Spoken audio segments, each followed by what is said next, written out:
welcome to a special edition of APJ Chart brought to you by Harvard Kennedy School's Africa Policy Journal. Today we have a special guest. His name is Igor Ichikowitz, an African entrepreneur, philanthropist, and a great supporter of African youth, where we are going to have a conversation on a number of topics, but most importantly, reimagining Africa's growth. Igor, it's a pleasure to have you. It is such a pleasure to be here. Before we go into the conversation, people would like to know a little bit about your story. How did you get into entrepreneurship? I was brought up in a very entrepreneurial family. My family were all originally immigrants from Eastern Europe. They arrived in South Africa with absolutely nothing and had to box their way into surviving. And as a result, I was brought up in a household where business was everywhere. You know, there was everything legal to make a buck so that we could afford to live. And as a result, when you're brought up in that environment, and you're brought up in Africa, where you're in an opportunity-rich environment with a family that takes every opportunity, it was inevitable that I became an entrepreneur and followed in my grandfather and my father's footsteps. That's quite interesting. So which means the wealth was built from the scratch.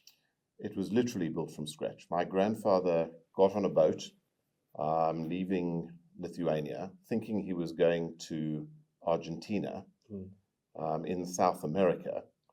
And because his language was terrible, landed up on a boat going to Cape Town in South Africa. And he literally had the clothes on his back. So he built... He created a situation where he had to start with absolutely nothing. That could have been a very good mistake. It turned out to be a fantastic mistake because I got to be an African, not an Argentinian, which I'm quite grateful for. That's excellent. Okay, now let's move from the family business into the global family business. You've attended the recent Africa-US Summit in the United States, and there is this drive by the United States also to move into Africa, just like China is very big in Africa. What are your thoughts? They are late, very late. You know, we've been talking to the United States for years about the vacuum that has been created by the United States' absence in Africa. I've been present in meetings with American senators giving African presidents hell for awarding contracts to the Chinese. And in one particular meeting, the president turned around and said, "Gentlemen, this was a tender. It related to a port project. You didn't tender. Where were you? There wasn't an American company on the list. Can you blame us for giving this contract to the Chinese? They turned up, you didn't." And for years, we've been talking to the United States about this vacuum. Africa is desperate for development. There's space in Africa for everybody. This isn't about the United States versus China versus Europe versus... This is about the continent needing investment from everybody. And America just wasn't present. In the Obama era, when the first US-Africa conference happened, the talk was about aid. It was about AGOA. It was about all things aid-related. I was very encouraged to hear a completely different language in the Biden administration's dialogue with Africa. This is the first time that I've heard partnership, co-investment, trade, not aid. And I'm very excited about that. And I'm really hopeful that this is going to yield a brand new era of engagement between the United States and Africa. My biggest desire, though, is that this should be carried through into real projects. Because as much as Africa has benefited from China, the Chinese have only just scratched the surface. There are so many more opportunities. There is so much more that the United States can do, that Europe can do, that much broader partnerships will bring to the continent. And for that reason, I was very encouraged by what I saw. Listening to a lot of African leaders recently, including at this conference, so the language I am here is Africa wants to be treated as an equal partner. It wants to be having a seat at the table and is interested in equal opportunities. My question is, The Americans are now coming in big time. The Chinese are trying to come in big time. What are they seeing within the African continent that probably the Africans are not seeing? Or are we the ones who do not understand what's happening? No, I think for the first time ever, the Africans are seeing exactly what it is that is attracting the international attention. Just let's look at some basic fundamental issues. By 2050, we will have the biggest youth population in the world. 2050 is not such a long time from now. We will have one of the biggest consumer populations in the world. What Africans are starting to realize is that our biggest single asset is our human capital. It's not the resources in the ground. Sure, the resources in the ground have huge value, but that value is only value to Africa if we reindustrialize the continent, if beneficiation of our raw materials is no longer optional, if we invest in creating industry, which then creates jobs for this massive pool of human capital, which starts becoming very important to the whole world. Firstly, the Chinese need a consumer base. The Americans need a consumer base. The Europeans need a consumer base. Where is that consumer base going to be? It's going to be in Africa. Their own populations are declining. Their youth population is getting smaller and smaller. They have aging populations. Africa has exactly the opposite. So we are starting to understand as Africans that we can stand toe-to-toe with the rest of the world, that we must stand toe-to-toe with the rest of the world. And you know what? For once, I think African heads of state are demanding to be treated as equals with respect. Now, one of the things that you've done is about the issue of youth. And, the statistics is obviously now the African youth are all 60% of the population of the continent, and it's going to growing. Yeah, growing. And you have launched this report about, Africa youth. What made you to think that way, to make that decision? What were you seeing that other entrepreneurs did not see? So it was a very selfish project. Okay. And the reason it was selfish is because as I travel the length and breadth of the African continent, my Africa is an Africa of hope, an Africa of opportunity, an Africa of color, an Africa where everything is possible. And I then go and sit in the boardrooms in London and in Washington and in New York, and I constantly get told about this dark continent where everything's a problem, where nothing is possible, which is uninvestable. And I think to myself, hold on a second.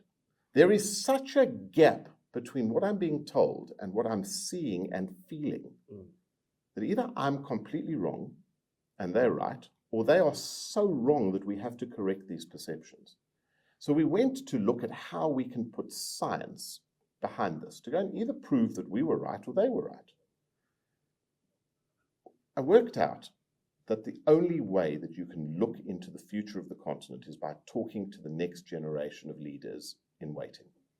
The 18 to 26-year-olds, the generation that is not going to be in leadership in 10 years' time, but the generation that is about to step into leadership. And once you understand what is on their hearts and in their minds, you can start looking into the future of the continent. And that's why we embarked on the Pan-African Youth Survey, specifically talking to that generation. So first of all, I think we're at an inflection point in Africa. This is the first time in living history when we have a generation of people who do not have the legacy of colonialism or the legacy of apartheid in their reference system. This is a generation of Africans that were really born free. This is a generation that see themselves as global citizens who are not held back by their Africanness. You know, for too long, the colonial system and the system of apartheid has told us that our Africanness is somehow a liability or a handicap. This is a generation that don't believe that. This is a generation that believe that their Africanness is their superpower. That's quite interesting, because even tomorrow we are going to have a panel discussion about this. So are you saying that the new generation of African leaders are the ones that are going to be free from the bondage of the colonial heritage that might be setting some of our leaders back? What our survey is telling us is that they are free from it. They want no part of it. Yes, they want to engage with the history, because this is a generation that understands that if you don't know where you come from, you can't plot your future. But they're not emotionally scarred by it. You know, my generation was constantly told by the colonial powers and by the apartheid system that we were dependent, that we needed the West, that we were no good on our own, that the colonial system and the system of apartheid was there to save us. This is a generation that don't want to be saved. This is a generation who want to do the saving. It's a completely different mindset. You know, Nelson Mandela always believed that the new Africa would come about as a result of a generational change. And frankly, he was right. This is the generation that he was waiting for. And our survey has proven that. And the reason I did the survey was to determine whether this was or wasn't the generation that was going to make that difference.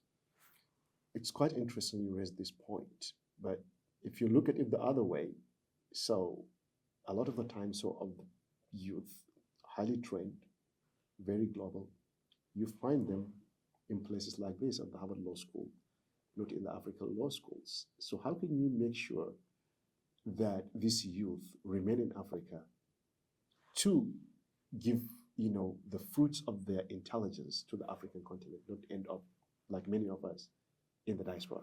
So I also think this is a generational issue.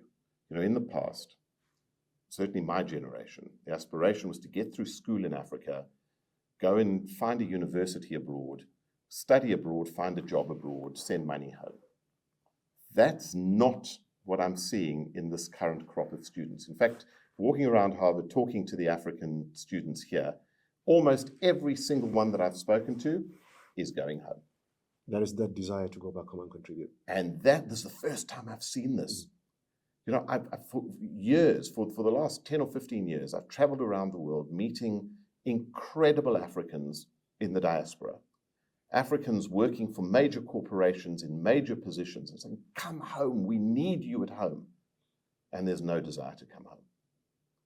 This is not what I'm seeing now. In 2023, I'm seeing young Africans who want the exposure to Harvard, who want the exposure to Cambridge and Oxford and the rest of the world, but they want to be able to take that knowledge home so that they can make a difference at home. And again, it's because of that belief, the renewed belief in the continent. And I am seeing an optimism. I mean, the survey is showing us a new level of optimism, a new level of desire to build, a new level of independence from the shackles of the past, but also a generation of people who believe that their government's role is not to provide them with wealth and prosperity, but to create an environment that allows them to work for wealth and prosperity. Now that you talk about the leaders, how can... Sorry, when you speak, yeah, just point it out. Oh, okay. No, you're fine. Am I okay? Yeah. Is it okay now? Try not. Oh, okay. Thank you so much. Yeah. So now that you spoke about the African leaders, how can they use this new desire for change, for creation of wealth, for entrepreneurship among African, youth as a data, as an asset, before they even take over to provide a better enabling ground for them? I think there's a bigger issue, and that is that there's been a history in Africa of ignoring the youth voice. The youth have always been seen as the rabble-rousers. They've always been seen as the troublemakers, and you need to keep them as far from government as you possibly can. Well, what our data is telling us is that any leaders who ignore the youth voice do so at their own peril. There's evidence, recent evidence in Africa that the youth are going to determine the direction without any doubt whatsoever. If you just look at what happened in Zambia, in the Zambian election a couple of months ago, the entire political system in Zambia was turned on its head just by the youth vote.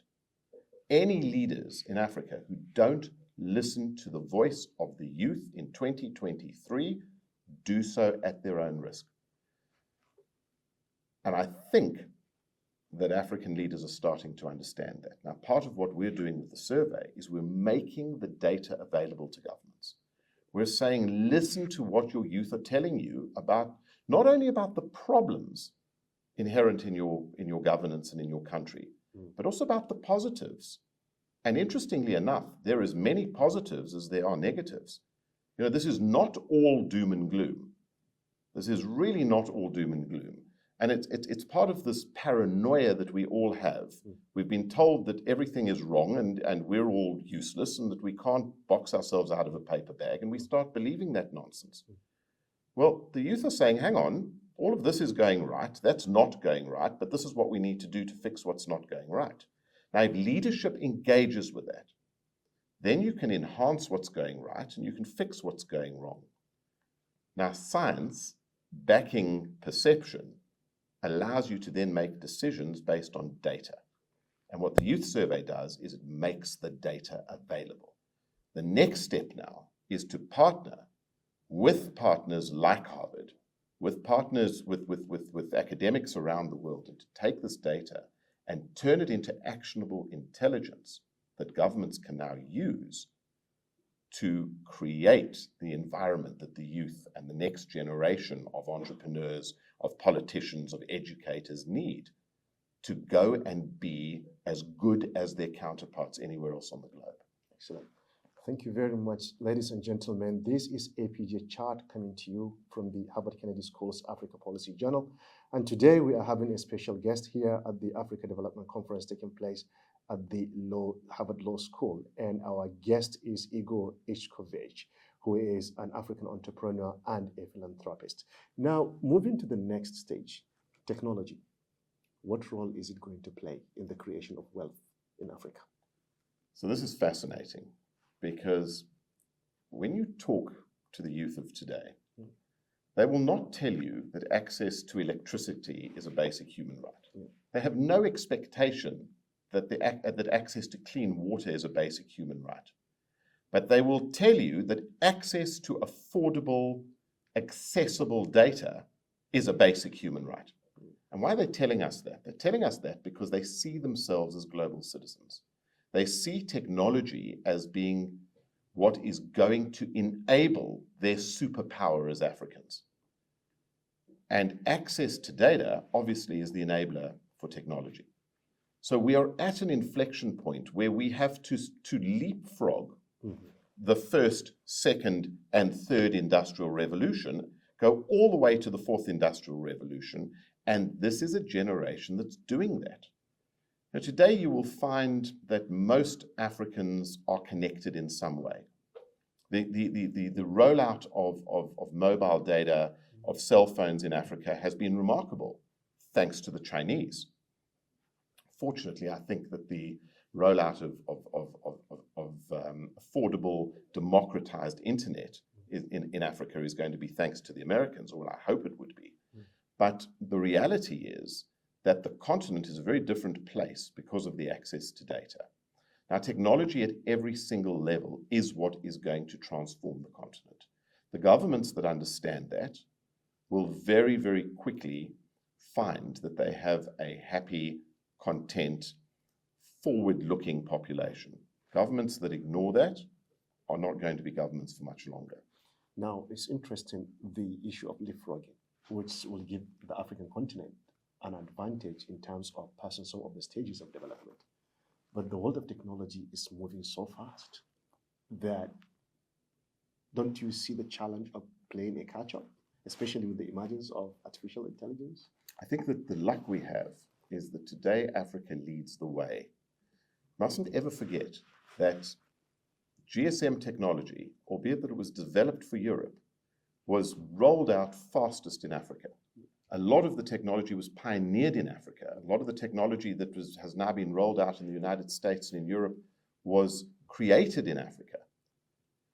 You also have a situation where Africans have become early adopters of technology.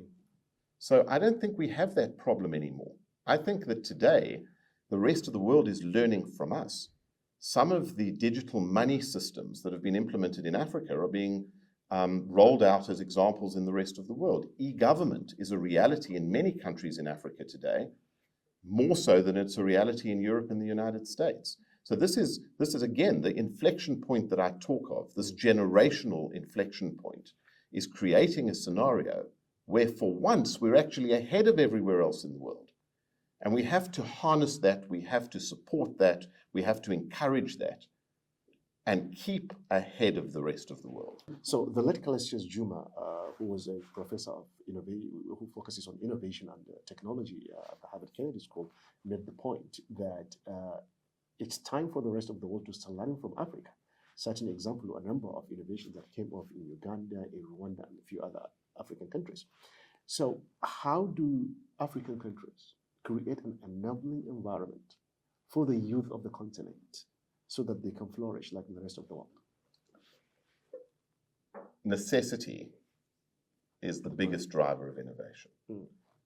And one of the advantages that Africa has is that we have many problems that need resolution.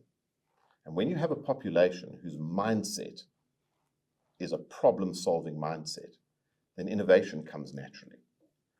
But the challenge we have in Africa is that to get innovation to become mainstream, you have to have access to capital, you have to have access to an enabling legislative environment, and you have to have access to an environment that celebrates innovation.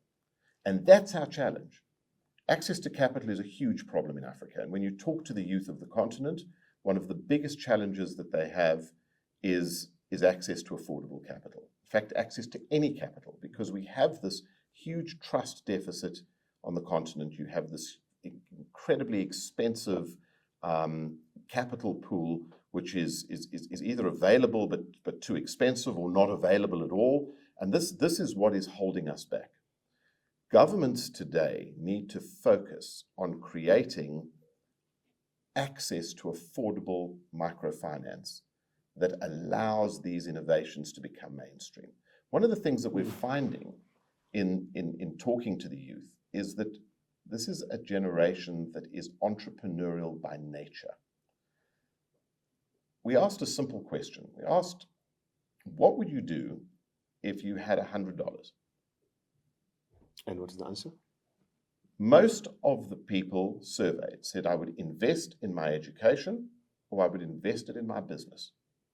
Now that is remarkable, because if you ask an American young adult of the same age what they would do with $100, the chances are they would tell you they would buy a pair of sneakers. Now, this is remarkable because it tells you that you're dealing with people who believe in themselves and believe in growing and developing themselves. But if they don't have an environment where they can get access to capital, where there is a banking system that supports them, where they can see how they can take their innovations and their ideas and grow them to the next stage and the next stage and the next stage, you will then start this whole cycle of migration all over again. Because the other thing that they're telling us is that if their governments don't create an enabling environment, if they can't get access to capital, they're not scared to move to places where they can. And there again, we're saying to the West, we're saying to Europe, we're saying to the United States, beware. Because these people are coming to you if you don't take capital to them. So it's in their interest. Absolutely. And I think that realization is going to have to set in fast, because it is a challenge. And African governments on their own, without the support of the Western banking system and the financial institutions, they're not going to be able to pull this off on their own. That's quite interesting. My final question: what are the 3 policy recommendations that you would like to give that will help an environment that will create wealth and entrepreneurship in Africa? First of all, create an environment that celebrates success. Celebration of success. It's absolutely fundamental. We have this legacy of the past that makes the celebration of success almost unacceptable in society. So we have to celebrate entrepreneurship. We have to celebrate success. People who make success in business need to become the heroes. There's this perception that if you're successful in business, you can only have been successful if you're stealing from somebody. Certainly. That's not acceptable. So we have to fix that. That's number one. And that, by the way, is something that governments can do. Because the minute governments start accepting that business people are partners and allies, not the enemy, the whole dynamic will change dramatically. So that's number one. Number two, listen to the voices of the youth. Because for once, they probably have the answers that our generation haven't even thought of the questions to yet. So it shouldn't be top-bottom. Exactly. But the opposite. Listen to the youth and harness their energy, harness their enthusiasm, and give them space to innovate. Number three, legislate for affordable connectivity. Legislate to ensure that the telcos stop fleecing the population. The telcos in Africa have made an untold fortune. It's time to give back. Data needs to be very affordable. From the most expensive data in the world, we need to have the cheapest data in the world, because that will power the technology revolution that will drive the next generation of growth on the continent. And I'm afraid there's a fourth one that cannot go unmanaged. Beneficiation of our raw materials can no longer be optional. We need to re-industrialize Africa. We need to stop feeding the economies of the West and the East. We need to stop fueling those industries and fuel our own. And it's not complicated. It's very simple to say to the Chinese, if you want our cobalt, put the smelter in Africa. If you want our lithium, make the batteries in Africa. Stop looting and pillaging and plundering. Start investing. And the minute that language changes, you'll see the entire fortune of the continent change literally overnight. Now that you have added the fourth one, so I will also re-edit my question. How do you make the leaders to listen to the last part of your recommendation? The resources of Africa to be used within Africa. We have to develop sufficient confidence in our own ability to do the stuff, to be able to create a collective that sits with the world's superpowers and negotiates a new deal for Africa. We've powered their economies for decades, for centuries, in fact. The time has come for them to give a little in order to get a little. The same way as a new deal was reached between the United States and Europe, a new deal needs to be reached between China, the United States, Europe, and Africa. And if I may conclude, to reimagine Africa in our own terms. Absolutely. And to have the confidence to be able to turn that not into a dream, but into an actionable business plan. And the minute we stop dreaming and start doing, you will see that the continent will change overnight. Mr. Igor, I couldn't ask for more. I wish we could continue with this interview, but unfortunately time is against us. Thank you so much. It's a pleasure to have you. Thank you. It's been an honor and a privilege. Thank you. Thank you so much. Ladies and gentlemen, it has been a great honor to have this interview here on the sidelines of the Africa Development Conference, brought to you by the Harvard University's Kennedy School's Africa Policy Journal. On behalf of all those who contributed to making this interview a success, Mr. Igor's team, our team from the Africa Policy Journal, especially Adawobi, who had been standing and helping and supporting, recording and editing this interview, and everybody who is here, thank you very much. I am Muhammad Jamil Yusha, the editor-in-chief of Africa Policy Journal, saying goodbye.